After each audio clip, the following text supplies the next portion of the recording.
Audio book युवा क्रांति पथ प्रकरण 35 युवाओं को गढ़ने की एक टकसाल देव संस्कृति विश्वविद्यालय।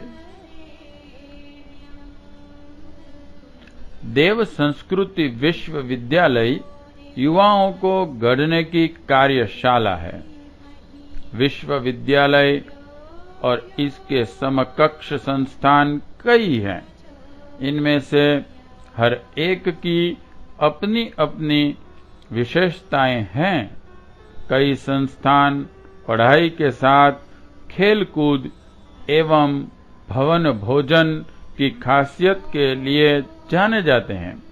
कईयों की विशेषता उच्च व्यावसायिक उपाधियों के साथ उच्च नौकरियां हैं, लेकिन जिंदगी को गढ़ने, व्यक्तित्व की उलझी गुत्थियों को सुलझाने की बात कोई नहीं करता। जीवन जीने की कला, व्यवहार की कुशलता, व्यक्तित्व की अंतर्निहित शक्तियों को जागरण और उनका प्रबंधन कोई नहीं सिखाता। यहाँ तक कि वहाँ जिंदगी से जुड़े हुए मसलों पर चर्चा भी नहीं होती। बस केवल बुद्धि एवं स्मृति के दायरे में ही युवा चेतना कैद रहती है। विभिन्न विषयों से जुड़ी हुई बातें तो बहुत होती हैं, लेकिन उनकी खुद की जिंदगी अनछुई अछूत बनकर रह जाती है।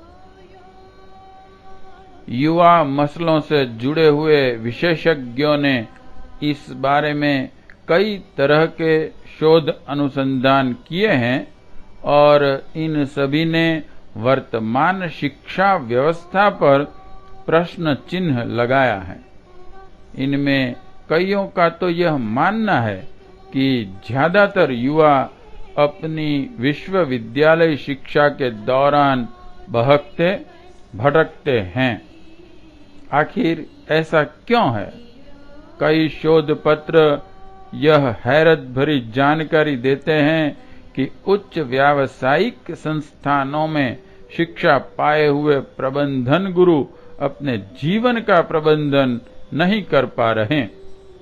जिन कंपनियों का दायित्व उन्होंने संभाला है, वे निरंतर फायदे मुनाफे की ओर बढ़ रही है, लेकिन लाखों की कमाई के बावजूद इन प्रबंध विशेषज्ञों का जीवन घाटे में जा रहा है।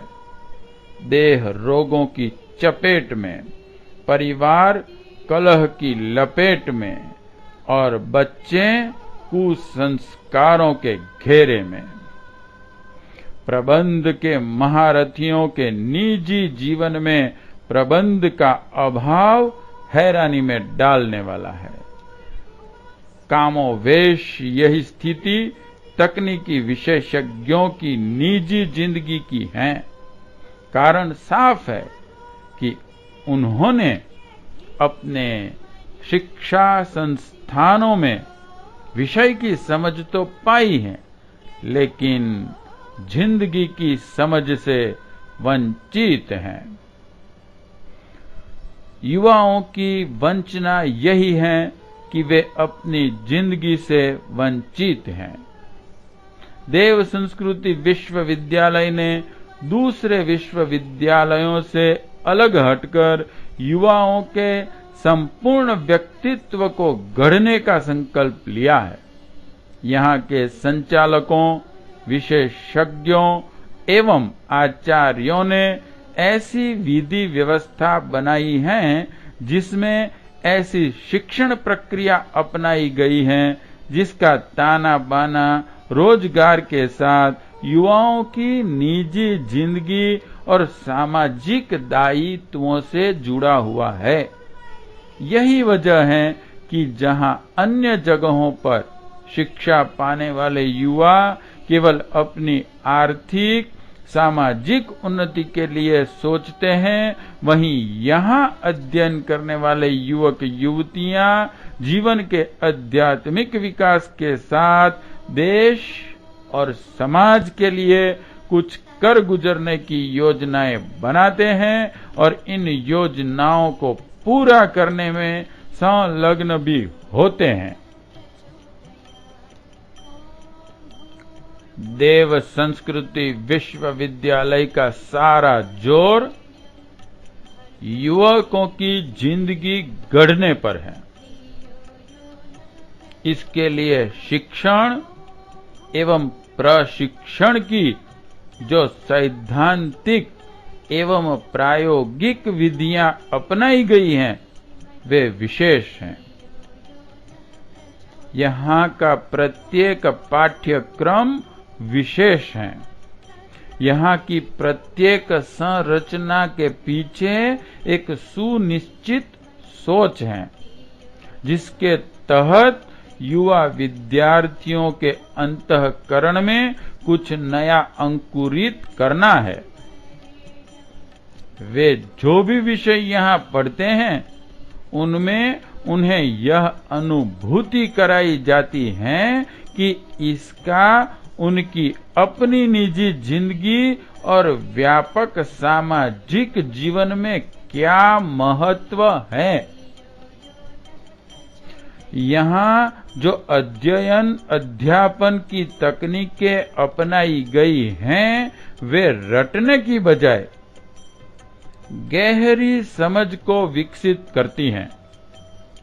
विद्यार्थियों की मौलिकता के विकास के लिए शोध, अनुसंधान, रचनात्मक लेखन जैसी कई प्रक्रियाएं अध्ययन के साथ अंतरंगता से जुड़ी हुई है।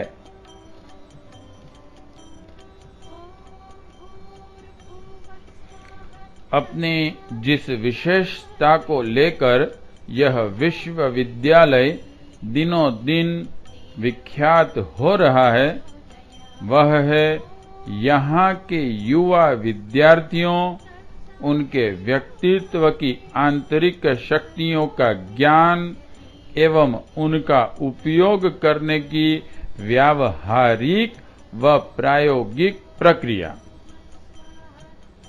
अभी पिछले दिनों यहाँ बड़े व्यावसायिक संस्थान के प्रोफेसर अपने युवा विद्यार्थियों के साथ आए हुए थे।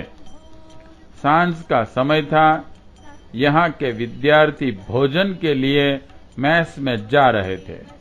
भोजन करने के थोड़ी देर टहलने के बाद यहाँ के छात्र छात्राएं अचानक एक बड़े हॉल में जाने लगे। उन्होंने जिज्ञासावश पूछा, क्या यहाँ रात्रिकालीन कक्षाएं भी लगती हैं? उन्हें उत्तर देने वाले छात्र ने कहा, नहीं, कक्षाएं तो हमारी दिन में ही चलती हैं। यह तो हमारी ध्यान की कक्षा है। जवाब सुनकर वे थोड़ा हैरान हुए। विश्वविद्यालय में ध्यान की कक्षा? उन्होंने फिर जानना चाहा, क्या कोई बाहर से महात्मा आए हुए हैं? इस प्रश्न के जवाब ने उन्हें फिर हैरानी में डाला, क्योंकि उन्हें छात्र ने बताया कि हमारे चांसलर सर सप्ताह में 2 दिन ध्यान और गीता की कक्षा लेते हैं। अच्छा, यहाँ चांसलर भी कक्षा लेते हैं, ध्यान भी कराते हैं और गीता भी पढ़ाते हैं? कुछ देर तो खड़े रहे, फिर मन ही मन कुछ सोचते हुए ध्यान की कक्षा में चले गए। उनके साथ उनके विद्यार्थी भी कक्षा में पहुंचे। लगभग 1.5 घंटे बाद जब वह बाहर निकले तो बहुत भावमग्न थे। काफी देर तक यहाँ महाकाल के मंदिर के पास बैठे रहे, फिर उठकर टहलने लगे। टहलते टहलते उन्होंने अपने विद्यार्थियों से कहा कि मैंने काफी जगह पढ़ा था कि भारत का भविष्य उज्जवल होगा, परंतु कैसे होगा यह किसी ने नहीं लिखा। यहाँ आकर मुझे पता चला कि भारत का भविष्य किस तरह उज्जवल होगा। यहाँ युवाओं को संस्कार दिए जा रहे हैं, उन्हें देश प्रेम और समाज की बातें सिखाई जा रही हैं, और सबसे बढ़कर यहाँ वे अपने व्यक्तित्व को गहराई से समझ रहे हैं। ध्यान के माध्यम से स्वयं की आंतरिक आध्यात्मिक ऊर्जा जगा रहे हैं। इन प्रोफेसर ने अपने विद्यार्थियों से कहा कि मैंने कुछ ही दिन पहले राष्ट्रपति APJ कलाम की जीवन कथा विंग्स ऑफ फायर पढ़ी है। इसमें मैंने एक जगह पढ़ा कि स्वामी शिवानंद ने उनसे कहा, इच्छा जो तुम्हारे हृदय और अंतरात्मा में उत्पन्न होती है, जो शुद्ध मन से की गई हो, एक विस्मित कर देने वाली विद्युत चुंबकीय ऊर्जा लिए होती है। यह ऊर्जा हर रात को जब मस्तिष्क सुसुप्त अवस्था में होता है, आकाश में चली जाती है। हर सुबह यह ऊर्जा ब्रह्मांडीय चेतना लिए वापस शरीर में प्रवेश करती हैं। जिसकी परिकल्पना की गई है वह निश्चित रूप से प्रकट होता नजर आएगा। नौजवान, तुम इस तथ्य पर ठीक उसी तरह अनंत काल तक भरोसा कर सकते हो जैसे तुम सूर्योदय के अकाट्य सत्य पर भरोसा करते हो। विंग्स ऑफ फायर के इस अंश का उल्लेख करते हुए उन्होंने कहा, जिस विश्वविद्यालय के विद्यार्थी सांझ को ध्यान करके मन को निर्मल बनाते हों, जिन्हें उच्च कल्पनाएं करना, श्रेष्ठ विचारों में निमग्न होना सिखाया जाता हो, भला उनके जीवन की उत्कृष्टता को कौन बाधित करेगा। ये प्रोफेसर महोदय तो अपने सुखद अनुभव के साथ वापस लौट गए, लेकिन वापस लौटते हुए वह यह कहते गए, काश यहाँ की शिक्षण प्रणाली को संपूर्ण देश अपना सकता। युवाओं की इतनी गहरी रुचि, इतनी संपूर्ण संवेदना अन्य कहीं देखने को नहीं मिली। यह विश्वविद्यालय यदि अपनी इसी राह पर चलता रहा तो एक दिन यहाँ से शिक्षित प्रशिक्षित युवा देश में संपूर्ण क्रांति लाने में समर्थ होंगे। प्रकरण 35 समाप्त।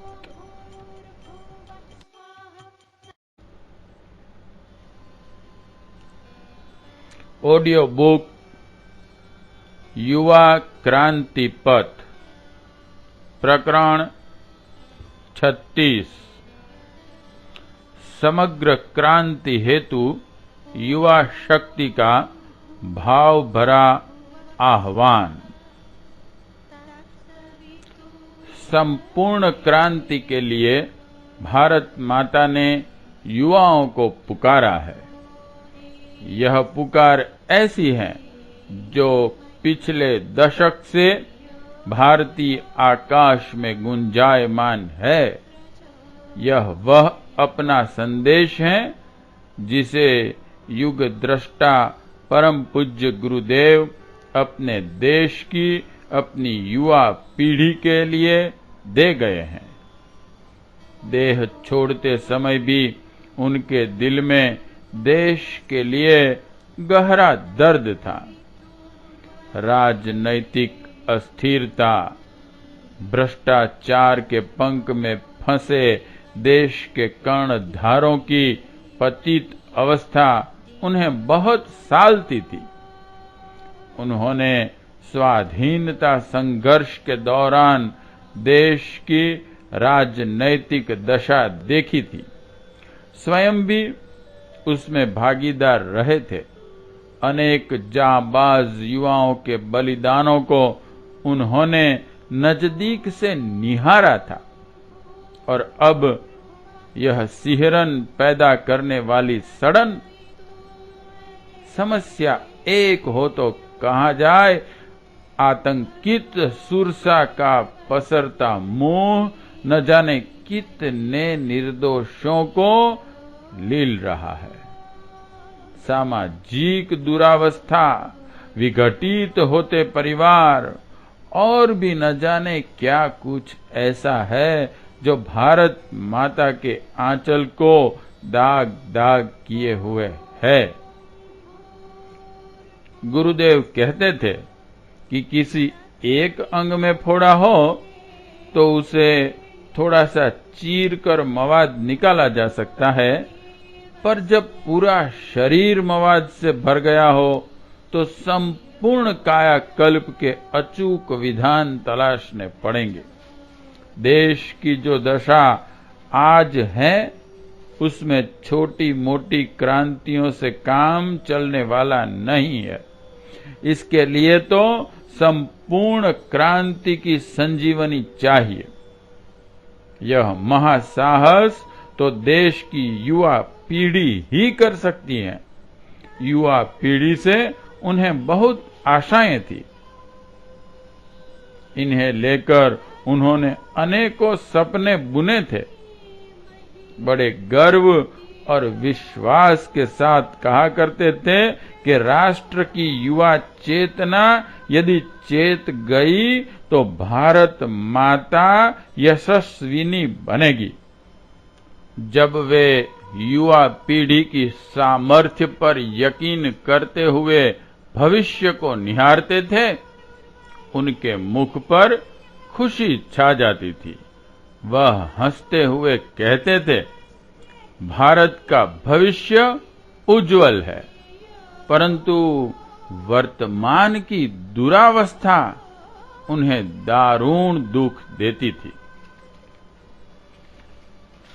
ऐसी ही अंतर्वेदना के क्षणों में उन्होंने एक दिन कहा था, बेटा, यदि ईसा मसीह मरण के अंतिम पल में तुमसे पानी मांगे तो क्या तुम दे सकोगे? दिल को चीरने वाला कैसा सवाल था यह! कैसी करुणा थी उनकी मुद्रा में! मानवता के लिए सलीब पर लटके हुए ईसा, वे ईसा जिनके हाथ पांव में कीलें ठुकी हुई थी, जिनकी देह पर कोड़ों के निशान, जगह जगह से फटी हुई त्वचा और उसमें से बहता रक्त। इन महात्मा ईसा का कल्पना चित्र मन में उभरते ही देह मन में एक विचित्र सी लहर दौड़ गई। सुनने वाले ने उनसे कहा, क्यों नहीं गुरुदेव, आप बताइए क्या करना है? कौन है ईसा? किसे पिलाना है पानी? उत्तर में वह केवल इतना बोले, पहचान सको तो मुझे पहचान लो। मैंने तो देश के लिए सब कुछ सह लिया। अब भागीदारी नए युवक युवतियों को करनी है। तुम्हें उन्हें मेरा संदेश सुनाना है। यह संदेश है संपूर्ण क्रांति का संदेश। यही नवयुग के अवतरण को संभव बनाने वाले मसीहा को पानी पिलाने जैसा कार्य है। उनके वचन हैं कि संपूर्ण क्रांति में नारे या भीड़ की जरूरत नहीं है। इसके लिए संवेदना की पूंजी चाहिए, संवेदना हो तो जिंदगी का सच पता चलता है। संवेदना होश का, बोध का दूसरा नाम है। जिसके दिलों की धड़कनों में संवेदना के स्वर गूंजते हैं, वह आलसी, विलासी, निष्ठुर, निष्करुण नहीं हो सकता। आसपास का दुख उसे बेचैन, विकल करता रहेगा। जब तक वह इन पीड़ितों के लिए कुछ अच्छा नहीं करेगा, उसे राहत नहीं मिलेगी। संवेदना से ही स्वार्थ की सांकलें टूटती है, अहंता की जकड़न ढीली पड़ती है। युवाओं में संवेदना के ये अंकुर फूटने लगें तो समझो कि संपूर्ण क्रांति की शुरुआत हो गई। युवा पीढ़ी के लोग वकील, डॉक्टर, राजनेता, प्रबंधन विशेषज्ञ, तकनीकी ज्ञान में माहिर या फिर बेरोजगार अथवा विद्यार्थी हैं। इस संपूर्ण क्रांति के सक्रिय सैनिक बन सकते हैं। उन्हें करना केवल इतना ही है कि जमाने, परंपराओं, नियमों, सामाजिकता, प्रतिष्ठा, स्वार्थपरता और भी ऐसी ही कितनी चीजों की बजाय संवेदना के पक्ष में डटकर खड़े हो जाए। उन्हें निश्चय केवल इतना ही करना है कि मानवीय संवेदना के विपरीत कुछ भी नहीं करेंगे। इसके लिए उन्हें हर कष्ट सहने के लिए तैयार होना है। प्रत्येक साहसिक संघर्ष के सरंजाम जुटाने हैं। अगर ऐसा होने लग जाए तो क्या आसपास दुख का अंधियारा बचेगा? क्या कोई अनपढ़ रहेगा? नहीं, कभी नहीं। फिर तो रोशनी ही रोशनी होगी। युवा वकीलों की नजर यदि पैसों पर न होकर न्याय दिलाने पर हो तो कितने उत्पीड़ितों के होठों पर हंसी बिखर उठेगी और डॉक्टरों की अंतर्भावना यदि संवेदित हो सके तो कितनी ही कराहटें मुस्कुराहटों में बदलेगी। बेरोजगार फिर अपना रोना रोने की बजाय किसी रोते हुए को चुप कराने में समर्थ होंगे। विद्यार्थी जो ज्ञान की साधना करते हैं, अनगिनत को ज्ञान बंटाने लगेंगे। गुरुदेव कहते थे कि सामान्य क्रांतियां तो किसी क्षेत्र विशेष या वर्ग विशेष तक सिमटी रहती हैं, पर संपूर्ण क्रांति तो वह है जिसका निनाद घर घर हो, जिसकी चिंगारियां प्रत्येक युवा मन में दहकें धधकें। ये चिंगारियां क्रमशः अंगारों व ज्वालाओं में बदलने लगे तो समझो कि भारत माता के युवा बेटे बेटियों में अपनी मां की दुखों को समझने की ताकत आ गई। इस संबंध में लाख टके का सवाल यह पूछा जा सकता है कि ऐसा करने की ताकत कहां से आएगी? तो इसके जवाब में परम पूज्य गुरुदेव का युवाओं से वचन है कि जिसने हनुमान को समुद्र लांघने और लंका दहन की शक्ति दी, जिसने गिलहरी को समुद्र में सेतु बनाने में सहायक बनने का साहस दिया, जिसने टिटहरी के दुख से द्रवित होकर महर्षि अगस्त्य को प्रेरित किया, वही संपूर्ण क्रांति में लगने वाले युवाओं में शक्ति का संचार करेगा। वह कहते थे कि इस महत् कार्य में लगने वालों को शक्ति की चिंता नहीं करनी चाहिए। शक्ति और अन्य आवश्यक बातें तो अपने आप ही आ जाएगी। बस युवा अपने आप को काम में लगा दे। काम में लगाते ही देखेंगे कि उनमें इतनी शक्ति आने लगेगी कि उसको सहन करना कठिन पड़ने लगेगा।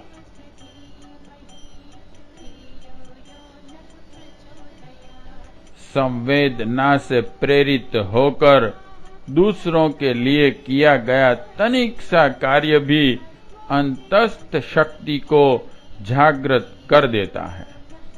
दूसरों के प्रति थोड़ी सी भलाई का विचार भी क्रमशः हृदय में सिंह का बल संचारित कर देता है। अमृत पुत्रों को भला मृत्यु का डर, प्रभु जब हमारे साथ सदा है तो पराजय की क्या चिंता। युवा सुने वह वीर वाणी। जीवन कर्म सहज भीषण है, उसका सब सुख केवल क्षण है। यद्यपि लक्ष्य अदृश्य धूमिल है, फिर भी वीर हृदय हलचल है। अंधकार को चीर अभय हो, बढ़ो साहसी जग विजयी हो। प्रकरण 36 समाप्त। ऑडियो बुक युवा क्रांति पथ समाप्त। ओम तत्सत।